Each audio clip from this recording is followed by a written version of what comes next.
খুব ভয় লাগিছে আচলতে এটা ঐতিহাসিক জনগোষ্ঠীৰ সন্মুখৰ পৰা নেতৃত্ব দিয়াটো অত্যন্ত কঠিন কাম তাতে আটাইতকৈ বৌদ্ধিকভাৱে সবল শিক্ষিত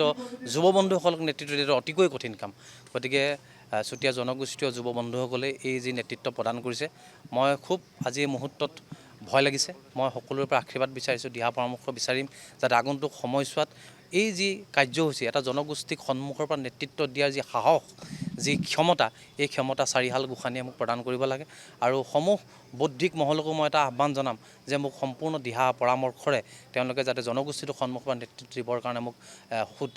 শুদ্ধ পথৰ সন্ধান দিয়ে গতিকে সমূহ প্ৰতিনিধিক ধন্যবাদ জ্ঞাপন কৰিছোঁ জনগোষ্ঠীয় প্ৰত্যেকজন ৰাইজক ধন্যবাদ জ্ঞাপন কৰিছোঁ আৰু অসম আৰু অসমীয়াৰ স্বাৰ্থত প্ৰত্যেক মুহূৰ্ততে সন্মুখৰ পৰা নেতৃত্ব দিম বুলি আপোনালোকৰ আগত মই প্ৰতিশ্ৰুতিবদ্ধ হৈছোঁ ধন্যবাদ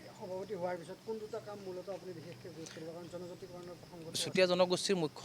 মানে যিটো দাবী সেইটো হৈছে জনজাতিকৰণ আৰু স্বায়ত্তশাসিত পৰিষদ ইয়াৰ উপৰিও অসমৰ ভূমিত চুতীয়া জনগোষ্ঠী লাহে লাহে যেনেদৰে সংখ্যালঘুত পৰিণত হৈছে বহিৰাগত বণিক শ্ৰেণী বা বহিৰাগত শত্ৰুৱে আজি অসমত থকা প্ৰত্যেকজন ভূমিপুত্ৰক যেনেদৰে আগ্ৰাসন কৰি সংখ্যালঘুত পৰিণত কৰিছে আমাৰ প্ৰথম যুঁজ হ'ব অসম আৰু অসমী আইৰ প্ৰত্যেকজন সন্তানৰ সুৰক্ষিত ভৱিষ্যতৰ বাবে আমাৰ যুঁজ হ'ব অসমত বসবাস কৰা প্ৰত্যেকটো চুতীয়া জনগোষ্ঠীৰ ৰাইজৰ সুৰক্ষিত ভৱিষ্যতৰ কাৰণে আৰু জন্মিছোঁ গৌৰৱী চুতীয়া হৈ মৃত্যু হ'ম গৌৰৱী চুতীয়া হৈ আৰু অসম আৰু অসমী আইৰ এই যিখন সংস্কৃতিৰ যিখন ফুলনি এই ফুলনিৰ এজোপা বটবৃক্ষ হৈ সকলোৰে কাৰণে যাতে পোহৰ বিলাব পাৰোঁ সকলোৱে যাতে সুগন্ধি বিলাব পাৰোঁ তাৰ কাৰণে আপোনালোকৰ ওচৰত আশীৰ্বাদ বিচাৰিছোঁ ধন্যবাদ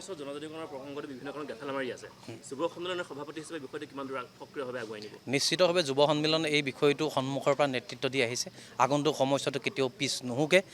এইবাৰ জনগোষ্ঠীকৰণৰ যি আন্দোলন এই আন্দোলনখন বিভিন্ন প্ৰক্ৰিয়াৰ হ'ব আমি বৌদ্ধিকভাৱে আন্দোলনখন লৈ যাবলৈ চেষ্টা কৰিম ইতিমধ্যে বহু বছৰ আন্দোলন হ'ল কিন্তু আন্দোলনৰ কোনো ফলাফল নহ'ল গতিকে এই আন্দোলনখনক চিন্তন কৰ্ষণৰ নিশ্চয় ব্যৱস্থা গ্ৰহণ কৰিব লাগিব আৰু বৌদ্ধিকভাৱে আন্দোলনখন আগুৱাই লৈ যাবৰ কাৰণে চেষ্টা কৰিব লাগিব ধন্যবাদ যিকোনো খবৰৰ বাবে যোগাযোগ কৰক 7099017330 লগতে 7099017110 নম্বৰত